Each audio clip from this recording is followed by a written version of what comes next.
Hello students, welcome back my YouTube channel rank 78। बच्चों, आज के वीडियो में हम लोग जानेंगे आलेखन कला से संबंधित उन महत्वपूर्ण बहुविकल्पीय प्रश्नों को जो हाई स्कूल और इंटरमीडिएट की बोर्ड परीक्षा में चित्रकला के प्रश्न पत्र में पूछे जाते हैं। देखिए, इंटरमीडिएट में तो 10 बहुविकल्पीय प्रश्न पहले से ही आ रहे हैं, किंतु हाई स्कूल में पिछले साल अर्थात सन 2023 से आने लगे हैं। इन बहुविकल्पीय प्रश्नों में से कुछ प्रश्न आलेखन से संबंधित तथा कई प्रश्न रंगों से संबंधित होते हैं। रंगों से संबंधित प्रश्नों का वीडियो मैं पहले ही बना चुका हूं, उसका लिंक मैं डिस्क्रिप्शन में दे दूंगा। तो आइए वीडियो को शुरू करते हैं। पहला प्रश्न है हमारा, आलेखन मुख्य रूप से कितने प्रकार के होते हैं? विकल्प ए है 2, बी है 4, सी 6, डी 7। तो आलेखन होते हैं 4 प्रकार के। कौन कौन से? प्राकृतिक, अलंकारिक, सूक्ष्म और ज्यामितीय आलेखन, अर्थात इसका विकल्प बी सही होगा। दूसरा प्रश्न है हमारा, वह आलेखन जिसमें फूल पत्तियों, पशु पक्षियों आदि को उनके वास्तविक रूप में बनाया जाता है कहलाता है? ए विकल्प है प्राकृतिक आलेखन, बी अलंकारिक आलेखन, सी ज्यामितीय आलेखन, डी सूक्ष्म आलेखन। तो देखिए, वह आलेखन जिसमें फूल पत्तियों, पशु पक्षियों आदि को उनके वास्तविक रूप, वास्तविक अर्थात प्राकृतिक रूप में ही बना दिया जाता है, तो उसको प्राकृतिक आलेखन कहेंगे। विकल्प सही होगा ए। थर्ड क्वेश्चन है हमारा, वह आलेखन जिसमें अलंकारिता में वृद्धि हेतु फूल पत्तियों, पशु पक्षियों आदि को उनके वास्तविक रूप में न रखकर तोड़ मोड़ कर बनाया जाता है। तो अलंकारिता बढ़ाने के लिए फूल पत्तियों को उनके प्राकृतिक रूप में न रखकर मोड़ तोड़ कर बनाया जाता है, तो उसको कहते हैं अलंकारिक आलेखन। इसमें हमारा बी विकल्प सही होगा। तो हमारा अगला प्रश्न है, आधुनिक कंप्यूटर और मशीनी युग में किस आलेखन का बहुतायत में प्रयोग होने लगा है? तो देखिए, आजकल कंप्यूटर और मशीनों में जो छपाई वाली मशीनें होती हैं उनमें ज़्यादातर सूक्ष्म आलेखन ही बनाया जाता है, तो इसका विकल्प सी सही होगा, सूक्ष्म आलेखन। देखिए, हमारा पांचवा प्रश्न है, आलेखन का सबसे महत्वपूर्ण अंग जो उसे संपूर्णता प्रदान करता है कहलाता है? विकल्प ए ज्यामितीय आकार। तो देखिए, ज्यामितीय आकार संपूर्णता नहीं प्रदान करता है, बल्कि यह तो आलेखन को बाहरी रूप प्रदान करता है। बी है इकाई की पुनरावृत्ति, तो ये भी सही नहीं है। आलेखन के आंतरिक विभाजन, यह भी नहीं सही होगा। लयात्मक सुंदर रेखाएं, तो आलेखन का सबसे महत्वपूर्ण अंग जो उसे संपूर्णता प्रदान करता है वह होता है लहरदार सुंदर रेखाएं या लयात्मक सुंदर रेखाएं, अर्थात हमारा बी विकल्प सही होगा।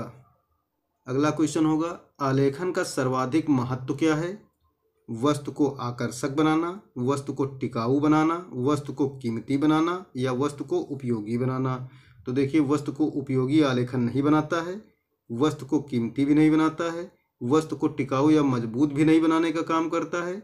आलेखन वस्तु को केवल आकर्षक बनाता है, अर्थात विकल्प ए सही होगा।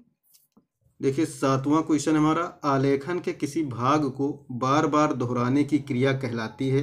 बार बार दोहराने यानी कि ट्रेसिंग जो किया जाता है उसको कहते हैं दोहराना। तो आलेखन के किसी भाग को बार बार दोहराने की क्रिया क्या कहलाती है? तो इसमें विकल्प सही होगा बी यानी पुनरावृत्ति।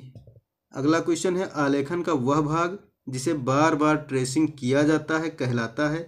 तो आलेखन के जिस भाग को ट्रेसिंग पेपर में छाप कर फिर उसे दूसरी साइड में छापा जाता है उसको इकाई कहते हैं, यानी यूनिट कहलाता है। तो विकल्प ए सही होगा।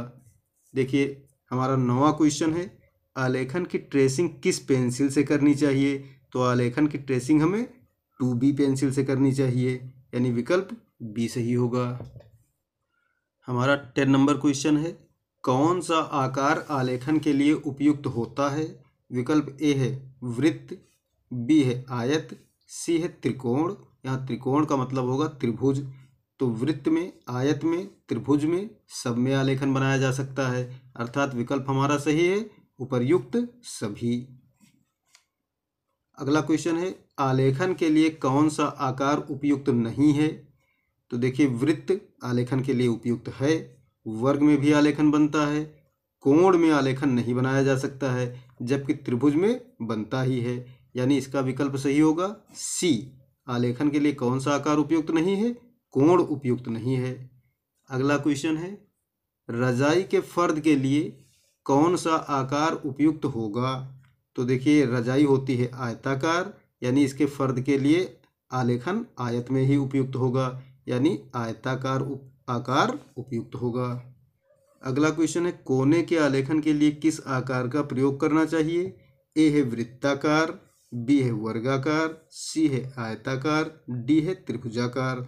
तो देखिए कोने के लिए वृत्ताकार तो हो नहीं सकता है, वर्गाकार भी नहीं होगा, आयताकार भी नहीं होगा, कोना होता है त्रिभुजाकार, तो त्रिभुजाकार में आलेखन उपयुक्त रहेगा।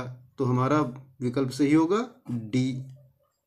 अगला क्वेश्चन है साड़ी की किनारी के लिए कौन सा आकार उपयुक्त रहेगा? देखिए बहुत ही आसान क्वेश्चन है। साड़ी की किनारी के लिए किनारी का आलेखन उपयुक्त रहेगा, ना कि केंद्रीय आलेखन, ना कोने का, ना ही संपूर्ण रसातलीय। तो विकल्प हमारा बी सही होगा। साड़ी के किनारी के लिए किनारी का आलेखन उपयुक्त रहेगा। छत के केंद्र को अलंकृत करने के लिए कौन सा आलेखन उपयुक्त रहेगा? तो देखिए केंद्र को अलंकृत करने के लिए केंद्रीय आलेखन उपयुक्त रहेगा, अर्थात 15वें का विकल्प सही होगा ए। इसी प्रकार देखिए 16वां क्वेश्चन है ज्यामितीय डिजाइन का अधिकतर प्रयोग कहाँ मिलता है? तो इसका सही आंसर होगा मुसलमानी अलंकरणों में, अर्थात इसका बी विकल्प सही होगा।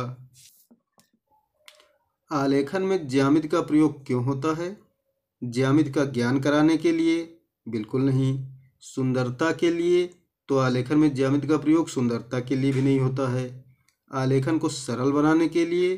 तो आलेखन को ज्यामिति सरल भी नहीं बनाती है। सही विकल्प है निश्चित आकार देने के लिए। देखिए आलेखन बनाने से पहले उसे निश्चित आकार देना पड़ता है, जिसके लिए हमें ज्यामिति का प्रयोग करना पड़ता है। तो विकल्प सही होगा डी। देखिए हमारा 18वां क्वेश्चन है फर्श के मध्य को सजाने के लिए कौन सा आलेखन सर्वाधिक उपयुक्त रहेगा? प्राकृतिक आलेखन, अलंकारिक आलेखन, सूक्ष्म आलेखन या फिर ज्यामितीय आलेखन? तो देखिए फर्श के मध्य को सजाने के लिए ज्यामितीय आलेखन ज़्यादा ही उपयुक्त होता है। आजकल जो कारीगर लोग होते हैं फर्श के मध्य में ज्यामितीय डिजाइन ही आसानी से बना देते हैं। तो विकल्प सही होगा डी। अगला क्वेश्चन है आलेखन को रंगने के लिए सबसे अच्छी संगति कौन सी है? तो देखिए हम लोग जानते हैं रंगों की संगतियाँ कई प्रकार की होती हैं, जैसे समान रंगों की संगति, विरोधी रंगों की संगति, एकाकी रंगों की संगति, मध्यवर्ती रंगों की संगति। ऐसे ही होती है मंदभूत रंगों की संगति, उन्नत रंगों की संगति। लेकिन आलेखन को रंगने के लिए सबसे अच्छी संगति विरोधी रंगों की संगति होती है, जैसे लाल के साथ हरे का प्रयोग, पीले के साथ नीले का प्रयोग। इन रंगों से आलेखन बहुत ही आकर्षक लगते हैं, अर्थात सही होगा विकल्प बी। देखिए 20वां क्वेश्चन और ये हमारा आज का लास्ट क्वेश्चन है एक आलेखन में साधारणतया किस प्रकार के रंगों का प्रयोग किया जाता है? अधिक चमकीले रंग, साधारण रंग, हल्के आकर्षक रंग, इनमें से कोई नहीं। तो आलेखन में साधारणतया हल्के आकर्षक रंगों का प्रयोग ज़्यादा अच्छा रहता है, अर्थात विकल्प सी सही होगा। तो इस प्रकार आलेखन से संबंधित सारे प्रश्नों को मैंने आज की वीडियो में कवर कर लिया है, जबकि रंगों से संबंधित पूछे जाने वाले प्रश्नों का वीडियो मैं पहले ही बना चुका हूं, जिसका लिंक मैं डिस्क्रिप्शन में दे दूंगा, आप उसे ज़रूर देखना। यदि हमारा वीडियो आपको पसंद आया हो तो इसको लाइक करें, चैनल को हमारे सब्सक्राइब करें और वीडियो को अपने मित्रों में ज़्यादा से ज़्यादा शेयर भी कर दें। देखिए आलेखन और रंगों के अतिरिक्त अन्य विविध प्रश्न भी चित्रकला में पूछे जाते हैं, उनका वीडियो भी मैं जल्दी ही लेकर आऊँगा, आप उसे भी ज़रूर देखिएगा। धन्यवाद।